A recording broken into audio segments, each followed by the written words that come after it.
Last time నేను ఆలు మీద ప్రయోగం చేస్తున్నా అని చెప్పి ఒక వీడియో పెట్టాను కదా, అప్పుడు మీకు ప్లాంట్స్ కూడా చూపించాను కదా. మొలకలు వచ్చిన ఆలు పెడితే ఇట్లా ప్లాంట్స్ వచ్చినాయి అని. అవి చాలా పెద్దగా వచ్చినాయండి ప్లాంట్స్. సో నేను ఆ ప్లాంట్స్ చూసి ఏమనుకున్నా, ఈజీగా 1 కిలో అయితే వస్తాయి కావచ్చు ఆలుగడ్డలు అనుకున్నా.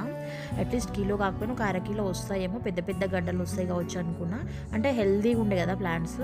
సో అయితే ఆ ప్లాంట్స్ అన్నీ ఎండిపోయిన తర్వాత అయితే సరే చూద్దాం ఆలుగడ్డలు వచ్చినాయేమో అని చెప్పేసి అయితే ఇవాళ తీసిన అనమాట. తీస్తే చూడండి గోటికాయల సైజులో చిన్న చిన్నవి వచ్చినాయి అనమాట. సో ఇంకా బేబీ పొటాటోస్ని అవి కూడా 4-5 ఉన్నాయి, ఏం చేయలేము అని చెప్పేసి తిరిగి మళ్ళీ పాతి పెట్టేసిన అనమాట. నెక్స్ట్ టైం చూద్దాము ఇవి మళ్ళీ పెద్దగా అవుతాయా లేదా అని. అప్పుడు మళ్ళీ ఇంకో వీడియో చేసి మళ్ళీ చూపిస్తాను. నా ఎక్స్పెరిమెంట్ మీకు నచ్చినట్లయితే కామెంట్ చేయండి.